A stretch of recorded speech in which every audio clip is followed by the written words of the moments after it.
आजको IPL match report र हाम्रो भविष्यवाणी प्रश्नको लागि यो भिडियो अन्तिमसम्म हेर्नुहोस् र आजको एभरेस्ट सिक्सहरू अन्तिममा छ र आफ्नो उत्कृष्ट टोलीलाई सदुपयोग गर्न म्यासेज गर्नुहोस्।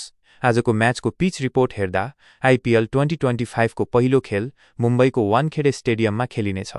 यसमा मुम्बईले कोलकाताको चुनौतीको सामना गर्छ। रन बनिरहेकाले यो खेल उच्च स्कोरिङ हुन सक्छ। मुम्बईको वानखेडे स्टेडियममा आज आइपिएल 2025 को पहिलो खेल हुँदैछ। मुम्बई इन्डियन्सले कोलकाता नाइट राइडर्सको सामना गर्नेछ। मुम्बईमा प्रायः उच्च स्कोरिङ खेलहरू भएका छन्। यस्तो अवस्थामा मुम्बई विरुद्ध कोलकाता खेल उच्च स्कोरिङ भयो भने अचम्म नमान्नुहोस्। यहाँ तीव्र गतिका बलरहरूले सहयोग पाउनेछन् कि स्पिनरहरूले आफ्नो शक्ति देखाउनेछन्। यो मैदान सानो छ, त्यसैले एउटा कुरा निश्चित छ कि फ्यानहरूले चौका र छक्काको वर्षा हेर्न पाउनेछन्। यो खेल अघि मुम्बईको यो ऐतिहासिक रङ्गशालाको पिच रिपोर्टमा देखिन्छ। मुम्बईको वानखेडे स्टेडियमको कुरा गर्ने हो भने यहाँ कुल 118 आइपिएल खेलहरू खेलिएका छन्, जसमध्ये पहिले ब्याटिङ गर्ने टोलीले 53 खेलमा जित हासिल गरेको छ भने रन पछ्याउने टोलीले 64 खेलमा जित हासिल गरेको छ।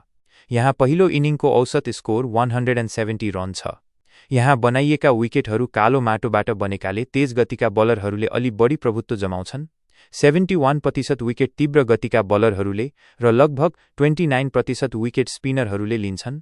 यहाँ यसबाट अनुमान गर्न सकिन्छ कि मुम्बई र कोलकाता बीचको खेल उच्च स्कोरिङ हुनेछ, किनकि दुवैको ब्याटिङ लाइनअप बलियो छ। सूर्यकुमार यादवले यहाँ फरक स्तरमा ब्याटिङ गरिरहेका छन्। यस खेलमा स्पिनर बलीले पनि सपोर्ट गर्न सक्ने देखिन्छ। तपाईँ पनि नेपालमा टिम 11बाट आफ्नो टिम बनाएर जित्न सक्नुहुन्छ।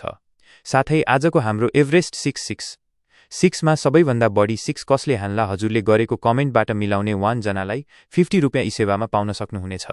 यो दोहोरो फाइदा नगुमाउनुहोला। साथै अर्को म्याचको रिपोर्ट र हाम्रो पुरस्कार जित्न च्यानललाई सब्स्क्राइब गर्नुहोस्।